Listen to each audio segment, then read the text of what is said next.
those of you that weren't here, I am Dr. Nathaniel Kitchel. Yes, I am just incredibly proud to introduce Karlee Feinen. I'm going to stand up, Karlee. Karlee is a senior cultural and historic preservation major at Salve Regina University.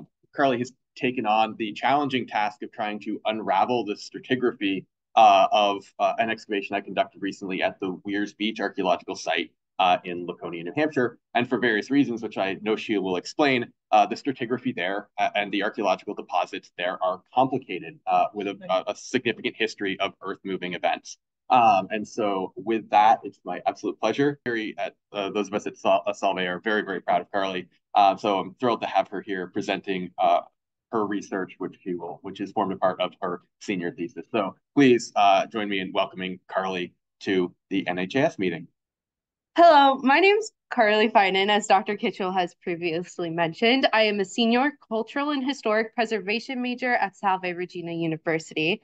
I am also a student researcher for the Army Corps of Engineers, or USACE as I will refer to them. So just hold on to that little fact as I go through my presentation. And I am presenting on the stratigraphy of Weirs Beach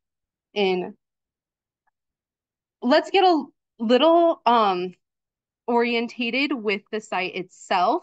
Weirs Beach is located in the town of Laconia, New Hampshire on Lake Winnipesaukee, in the area that is referred to as the Lakes region.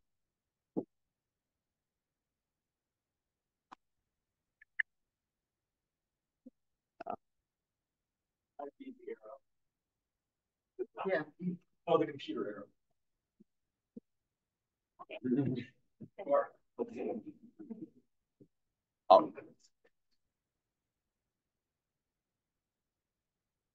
Am I doing it wrong? No, it just was clicked out of the right box. Oh, okay. If it does that again, go into the slide over there when you're mouse and click on it. Okay, thank you. Always on. So the question you might be asking yourself is why Weirs Beach? In his 1931 archaeological survey of Lake Winnipesaukee, Warren K. Moorhead wrote that the lake, in our opinion, marks one of the strategic centers of American archaeology, and I firmly believe Moorhead's statement. The occupation at Weirs Beach has been continuous from the late Paleo-Indigenous period through the historic period, spanning over 10,000 years of history. And that's a very long time. So when you look at Weirs Beach, there's something going on. These photos of the beach, there's something strange happening. In the black and white photo above me is from 1949, and the one on the colored one, as you can see above me, is from 1950 or 1968. As you can see, there are clear holes taken out of the bottom of the lake in the 1968 photo. And there's not holes in the black and white photo above me. The difference between the two is in 1951. These holes were taken out.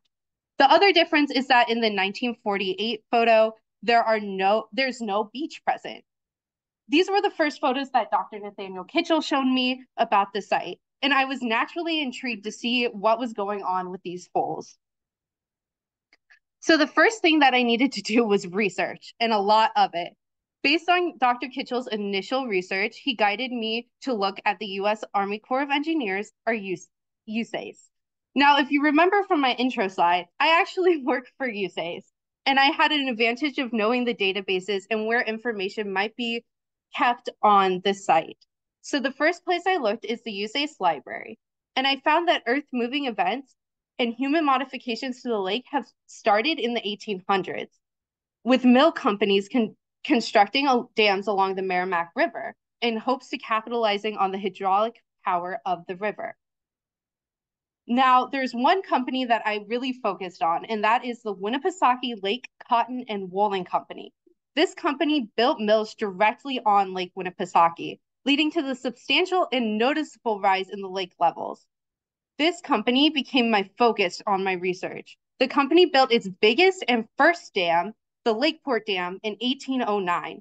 This dam significantly rose the lake waters, causing flooding to the land and creating a new shoreline for the Lake Winnipesaukee. In 1864, the company conducted an excavation to deepen the natural channel, which was called the Weirs. in hopes to regulate the water better.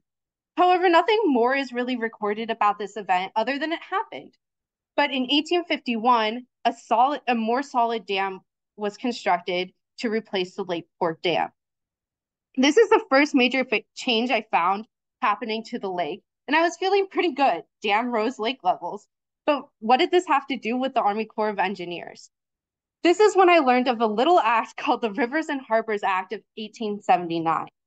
This act changed the Weirs Channel forever. In 1880, the Winnipesaukee Lake Cotton and Woolen Manufacturing Company was contracted by USAID to create a navigable channel along Long Bay, which is now called Paugus Bay. This channel would later be called the Weirs Channel. This project was not completed until 1882.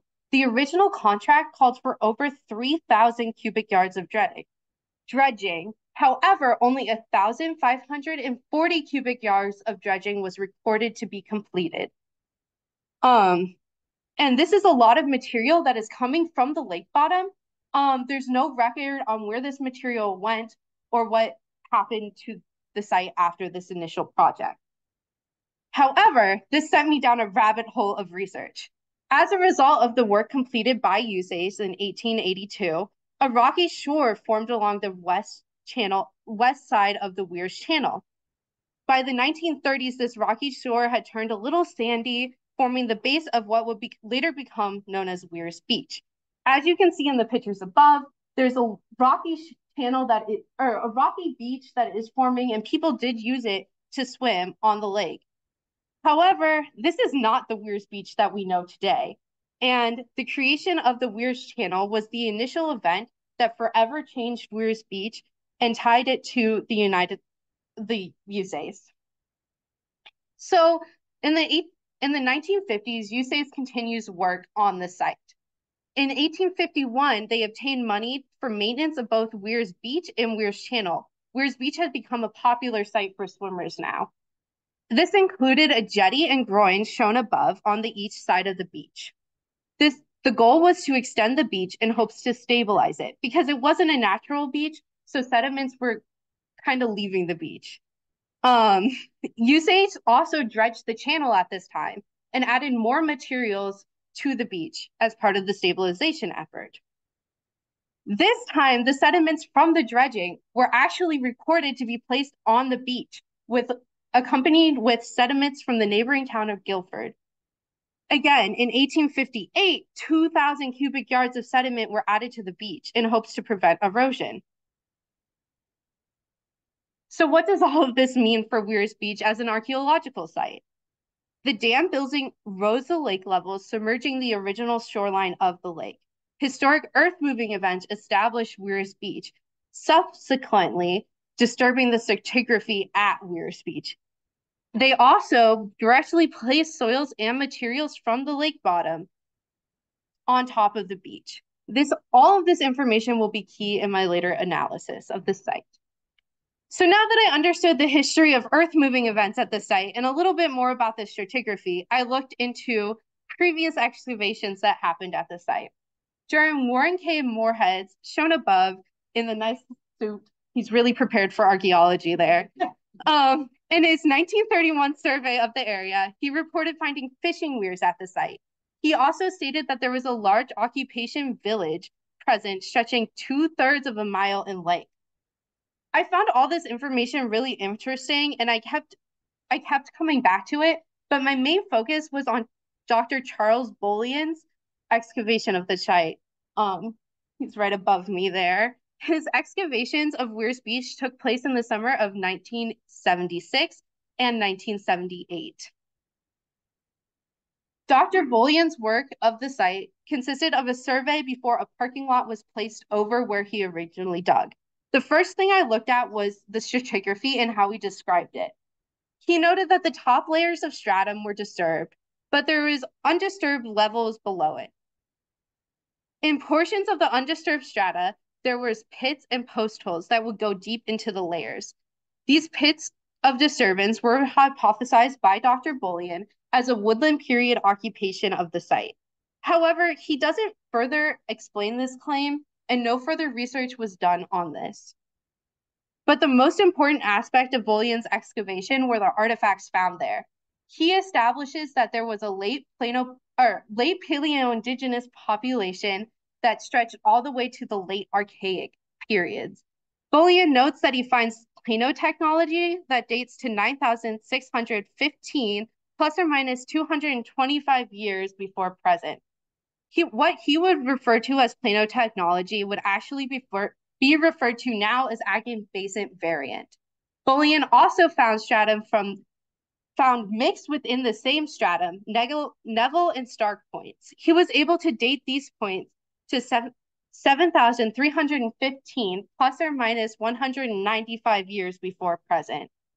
And finally, he finds the small stem complex. This complex, located in stratum 3, dates to 3,615 plus or minus 160 years before present. His initial excavation laid the groundwork for future excavations on the site. However, his initial excavation and analysis was never complete. He only published a preliminary report on the site and then a short follow-up. So all of this background research leads me to Dr. Kitchel's excavation of the Weirs Beach site. In May of 2023, Dr. Kitchel, with the help of colleagues from Dartmouth and the New Hampshire Archaeological Society, conducted an excavation at the Weirs Beach site. This time, soil samples and OSL samples were taken to determine the time of occupation, time and location of soil disturbances happening at the site. 4 excavation units were opened in the shape of an L, seen above. As established, the stratigraphy, due to historic earth-moving events, had clearly been disturbed. In the west wall blocks of the profile shown above, the top soil levels from about 10 to 25 centimeters are this bright, light yellowish brown color. The next levels in the soil is around 25 to 40 centimeters with a yellow-brown color. Then 40 to 50 centimeters, the color changes to this light gray. These upper levels are clearly lighter than the rest of the soil in the excavation units. Little artifacts were found within these top levels, and it is hypothesized that these could be from historic fill due to the parking lot construction. The next soil color is a black soil color that is present from about 50 centimeters to 70 centimeters. In some places in the unit block, the soil level dips to about 85 centimeters and can be seen in these within small pockets of the lower section. It also has these waves or inverted bell curves dipping down into the lower levels. The lowest level of soil is this dark yellowish brown. This low level of sediment is almost sterile with only a few flakes being found within this level. For the rest of my presentation, I'm really going to focus on that 50 to centimeter block of black soil. So in this photo, you can see in the wall profile the wave-like patterns that I explained above. So I'm going to zone back to this black soil level that's creating these patterns now. This level is where most of the prehistoric artifacts are found. Only within the upper 15 centimeters of this level are there high concentrations of historic artifacts. The soil level is clearly different than all the soil levels around it, suggesting it could have been placed during earth-moving events. However, low amounts of artifacts found past 85 centimeters within the next level is confusing. This means that the top section was likely moved here during the earth-moving events. Then there's a thin layer that is undisturbed, and then it is sterile. So what did we find? The historic artifacts were the best indicator that we had earth-moving events happening and affecting the stratigraphy at Weirs Beach. The historic materials found at the site consisted of square-cut nails, 3 wire nails, potteryware, glassware, bone, and pipe stem fragments, and other various metal pieces. The abundance of historic artifacts recorded from the excavation were the square-cut nails. These nails became key to understanding the site. These nails were used in the United States from around 1835 to 1890. Aligning with the construction of the Weirs Channel in 1882, It also aligns with the reconstruction of the dam. The existence of square nails at the top levels were good indicators that the reconstruction of the dam and the widening of the Weirs Channel all affected the archaeological sites within the area of the channel. When the dam flooded, materials used at the time, like the nails, would have ended up at the bottom of the lake.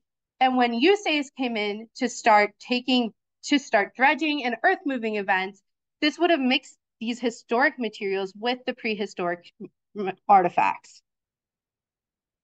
So here's a lovely picture of our nails. We found as many as 52 in one bag, but as little as 1 or 2. And then this lovely piece of metal is our largest historic piece. It is a metal stove grate to an oven. It was found 60 to centimeter within that 60 to 70 centimeter level. This size and location of this material is inconsistent with the overall site. The most common location for historic materials to be found was actually in the higher stratigraphic levels, around 20 to 50 centimeters. The occasional historic artifact can be found below 60 centimeters. However, no large quantities of historic artifacts are found deeper than 65 centimeters. So the presence and absence of these historic artifacts was crucial to my understanding of Weirs Beach. The lack of historic materials in the lower level of the excavation units could actually imply that the lower levels remained intact stratigraphically, and the levels were temporally and spatially correct, which could provide a lot of information about the earliest occupations of the site. So this leads us to the prehistoric artifacts found. The prehistoric artifacts from the site include a ridged stone hammer shown right above me, lots of Pennsylvania jasper flakes. I say a lot, but it was probably like around 10. And the Stark point and then the Stark point shown above. As well, we also found quartz scrapers, rhyolite and quartz flakes, bifacial thinning fragments, bifacial fragments, groundstones, and cores. Prehistoric artifacts at the Weirs Beach site. Oh, sorry. Prehistoric artifacts at the Weirs Beach site were located throughout every level, mixed in with the historic materials, which complicated the interpretation of these prehistoric materials. The presence of solely archaic prehistoric artifacts in the upper levels of the site imply that there is a larger prehistoric site under the lake. Dredging during the historic earth-moving events could have moved prehistoric materials from the lake bottom and would have been drawn up to the surface as part of fill to the beach. At this time, prehistoric materials would have been exposed to historic materials such as our nails. The historic earth-moving events and larger occupation of the site mix the historic with prehistoric artifacts, creating the stratigraphy we see today. But what does all this mean? Based off my research, I can conclude that there's a large, undisturbed prehistoric occupation being protected under Lake Winnipesaukee. Warren King Moorhead and Dr. Bullion works included that Weirs Beach was a large settlement and that it was used from the late Paleo-Indigenous period through the late Archaic period, almost continually. Additionally, there was a large size of indigenous population noted by Governor Endicott of the Massachusetts Bay Colony when he placed Endicott's Rock on Weirs Beach. People at this site might have had a robust fishing industry indicated by the weirs found before the earth-moving events by Moorhead. The long occupation of fishing at Weirs Beach made it one of the most important sites in New Hampshire. Bullion is even hypothesized that the large groups might have met, fished at Weirs Beach, and then gone to Alton Bay for feasting. So, as prehistoric artifacts became mixed with historic artifacts, it created the stratigraphy that we know of Weirs Beach today. The presence and absence of artifacts became integral to my understanding of the site. The presence of similar prehistoric artifacts throughout the soil layers suggests that they were all from the same period occupation at the site. The artifacts in the upper layers mixed with historic artifacts are the same archaic artifacts that we are finding within the lower section, meaning they could have been from a larger site originally. The prehistoric artifacts in the upper layers came from the lake bottom, and we know this based off my research. The layers at the bottom seem to be intact with lacks of historic materials there. The sole presence of historic materials within the lower levels, about 65 centimeters lower, is a good indicator that these artifacts were undisturbed, tying them to the disturbed artifacts. The similar appearance between these artifacts could indicate one large continuous site that stretches from Dr. Kitchel's excavation to where USAID's removed materials from the lake bottom. This means that an occupation site is protected under the lake. And the occupation site, this would have been, I think, one of the largest occupation sites in New Hampshire today. I would like to say thank you to Dr. Kitchel for asking me to work on this project with him, the Preservation After Dark students who helped me clean so many trays of artifacts, the Noreen Drexel Cultural and Historic Preservation Program, and then work was partially supported by the National Science Foundation.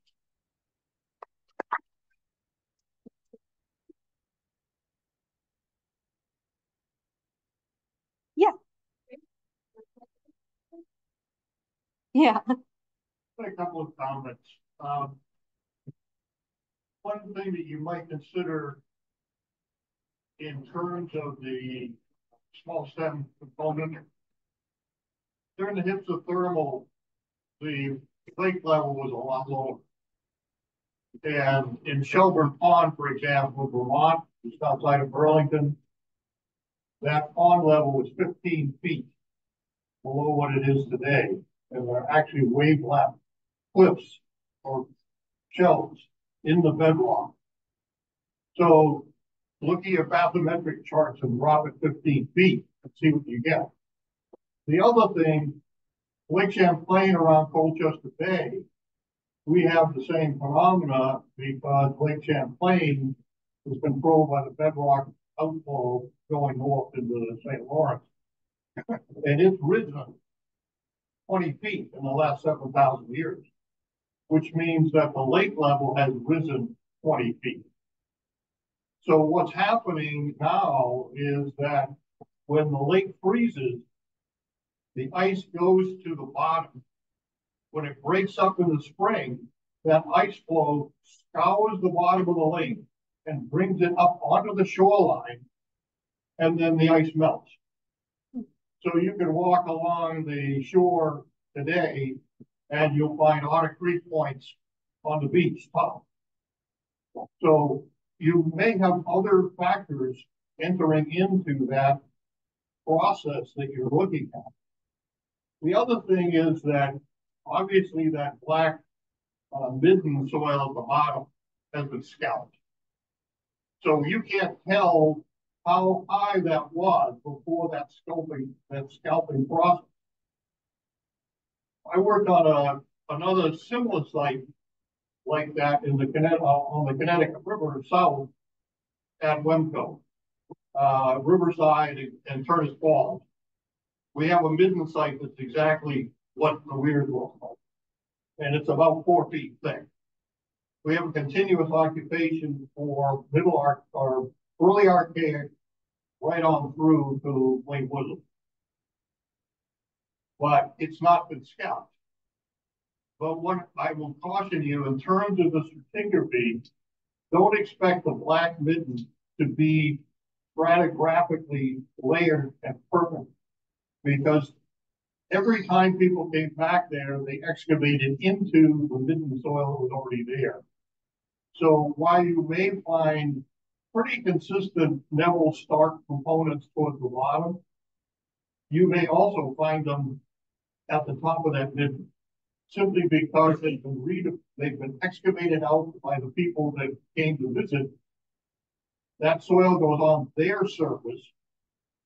So you've got an aggregation of material. And the reason it's so black there, I think, is the same as the site that I excavated. It's the fishery. That's a really heavy organic debris remains, and I was at least there. You can pick it up with phosphates. I also got mercury. I got iodine from the salmon and shad runs coming up the river. So there's lots of things that come into play from the trying to figure out that figure.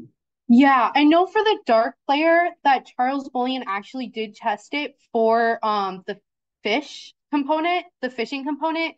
But once again, I don't have any of his records other than the two very short published pieces that he had that were just preliminary reports of what he was finding there. So there could be more to that I don't know yet. One thing you might try is phosphate analysis. Go off-site, figure out what the background is. At Wemco, for example, my background is like 0.91%. At Wemco, where the site is, it's 6.5%. It's magnitude greater, and that's because of the fish remains. But you can get a sense of what's going on there. Oh, thank you. Yeah. Another aspect of the lake and its levels was the fact that it drained out Halton Bay significantly further to the east until about 10,000 years ago. Consequently, the Weirs Beach area was just shoreline. After isostatic rebound, the earth rose back up again, having gotten rid of that nasty glacier. It then drained out at Weirs Beach. So it might not be a surprise that the earliest materials that have been reported from that area would come to about the time it started to be the outlet of the lake. So there is the solid ground is not so solid. It keeps on going up and down, and the lake levels keep on going up and down. So you have a lot of opportunity for more research there. Cool. Oh, definitely. In the back. A couple things. One is I was a student of Charlie Bullion's, and I want to thank you. He would have appreciated this. I think this is very interesting. Also, a couple of years ago, there was sort of an aborted plan to develop a hotel just to the south of sort of the aqueduct site where the drive-in theater was. And we did some work there with backhoe trenching and found even more disturbance than you're documenting here. But what you pulled together here, I think, helps us understand what's going on there as well. And it's a shame. It really was a very rich site. But then finally, to sort of build off the long-term presence of Native people here, there are historical accounts from the 19th century when this is becoming a big tourist area of the Abenaki selling baskets and being a real presence during the summer there. And while we were working on the drive-in theater site, the owners of the property said they remembered Abenaki people there through the 1970s. Doing that sort of thing. So there is really a very long presence here. Any more questions? All good. Thank you.